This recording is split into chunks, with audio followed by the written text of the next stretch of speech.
Welcome back to another edition of Ask Ron, where every week Ron answers our Gold Club members' questions. My name is Jessie, and I have Ron here ready to answer your questions. Let's go ahead and jump in. I am ready. All right, first up, we have Tony and Angie Stewart from Ohio. Sure. Looking ahead at the current economy, tax law changes, and housing market trends, what adjustments do you think creative finance investors would be making right now to stay ahead of the curve? I like both ugly houses and pretty houses. There's always going to be a need for both. Now, the junkers, I wholesale. I'm a little afraid of rehabbing and retailing right now because the prices are dropping. In most every city, especially here in Jacksonville, are dropping pretty good. By the time I got it rehabbed and retailed 4 to 6 months later, it would be worth less, and I can prove that with 3 houses that I've rehabbed right now that are moving extremely slowly and have dropped literally $30,000 to $35,000 in the time that I've had them in value, and that comes right out of the net profit. So I don't know what's going to happen in the future. Half the people I read say we're going to have a big crash. The other half say we're going to have a big boom. I think one of them's right. I don't know. So I've always taught, build your business so that none of that will take you out. And remember, the worse the market gets, the easier it is to buy. And all of these people that have been hard to work with in the past are going to get a whole lot more motivated. In fact, I see they already are getting motivated. And they're easier to buy on terms for sure. And we still have a market of rehabbers out there that want to buy the junkers and rehab them, and always have and always will. But even they're getting a little bit more cautious. So you better buy them cheap enough to make sure you can build in a profit wholesaling them. As far as the market goes, selling houses to owner-occupied people that have to qualify for a loan is definitely getting harder. And it's definitely a buyer's market. But again, I'm not going to rehab any houses in the near future. That doesn't stop me from doing the other things as well. As you know, Tony and Angie, I love the terms business because I build wealth with those, not just a check. All those things that you've heard and seen: debt reduction, appreciation, depreciation, big non-refundable deposits, and forfeited non-refundable deposits. You get to go do it again. All of that stuff is built into all of the terms deals, creating wealth. So there's a whole market out there right now of houses with low equity that they beg you to come buy, and you can, nice, beautiful shape, most of them very much like new.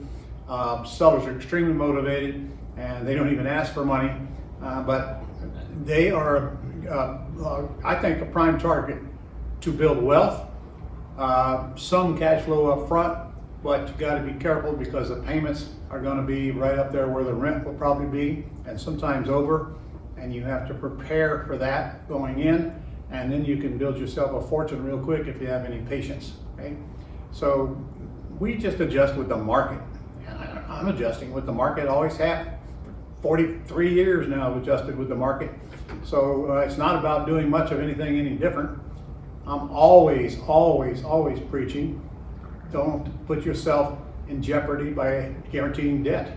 That's the biggest mistake people can make right now, is guaranteeing debt. Always has been, actually. And in fact, I'm going to be doing a podcast today called How to Buy Houses Without Risk. So look for that coming out. Adel and I are going to do that to answer that particular question right there. So I guess that took care of it, didn't it, Jesse? Sure did. All right. Thanks, Tony and Angie. Always thanks, Tony and Angie, for the questions. Oh, they always have great questions. Yeah. Always keep them coming.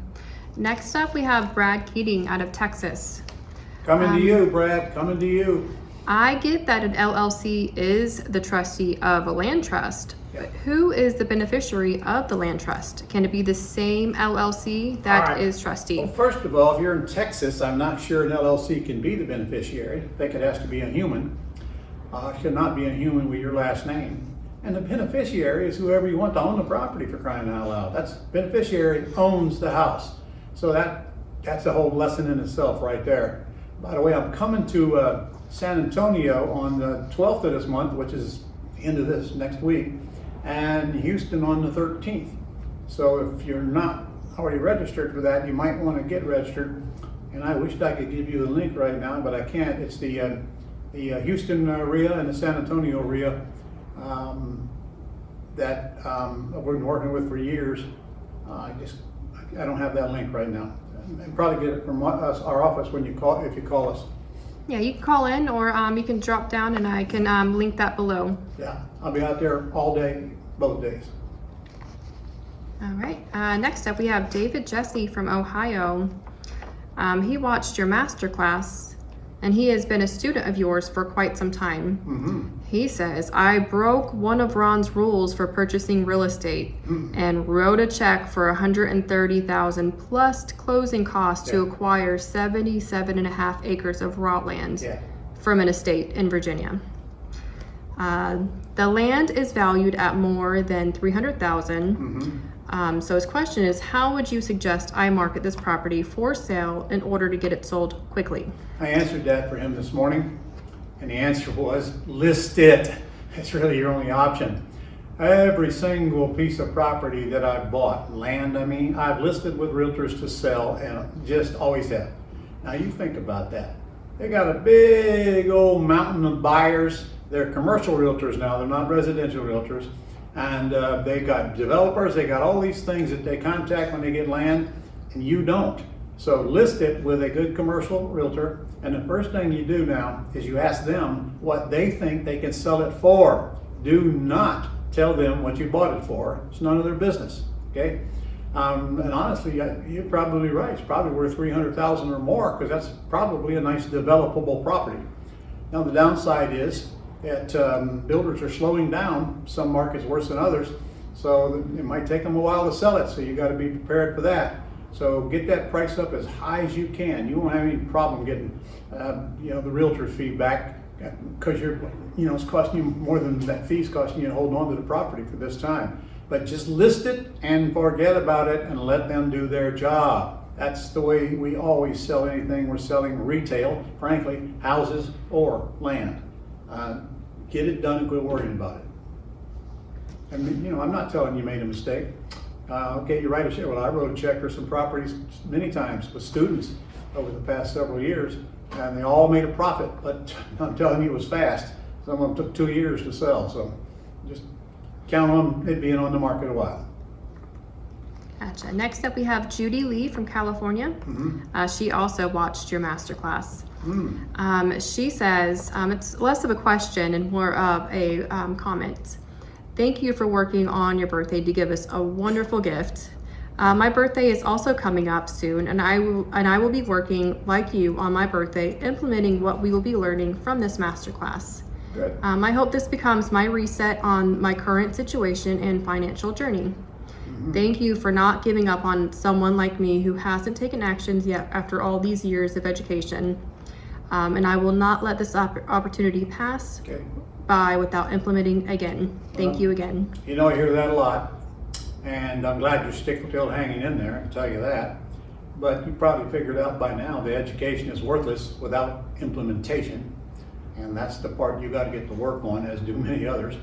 Now, you probably already know that I got a boot camp starting here in Jacksonville next Tuesday, and it's the last one of this year in Jacksonville, and I'll be in LA in November. And you got to get to that boot camp. Right now we got that thing at half price, actually less than half price. So go to ronsquickstart.com, watch my video, and you also can get all the information on there as well about it, or just call our office and let them tell you about it. Frankly, it's all about what you're trying to do, buy and sell houses. And that's a training session, okay? 4 days of solid training. Now there's a virtual one coming up in October, but I got to tell you, the live event's worth 10 times more than the virtual, for a lot of reasons. We do live deals. You bring deals and we call them, and we do deals in class, then we talk about them in class, and you get to ask questions. Can't do that on the virtual. You can do it all on the live. I mean, you can ask questions, but we don't process deals on the virtual. And in fact, we don't do quite a few things on the virtual that we do in the live class.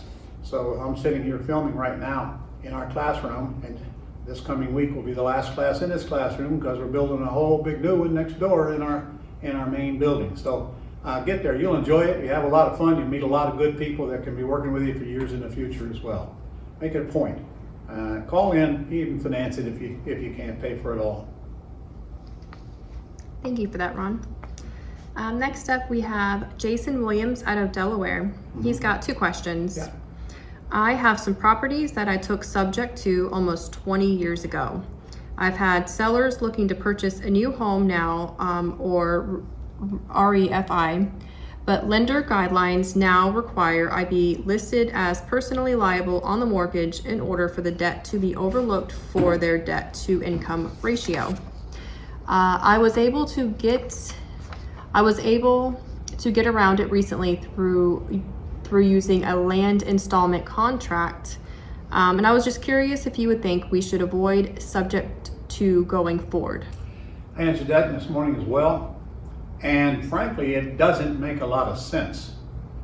The lender is irrelevant to the new loan that the buyer's getting. That's the part that don't make sense. What's debt to income ratio got to do with the old loan? It's irrelevant. And besides, the way you ask it is probably not the way they explain it to you, because I've never heard of that before in my life. You don't have to be personally liable on the underlying loan to sell a house, for crying out loud. You do have to own it, okay? The owner's got to deed it to the buyer, whoever that is, person or entity. But being liable on the loan underneath, I've never heard of that, and I am sure that is not true.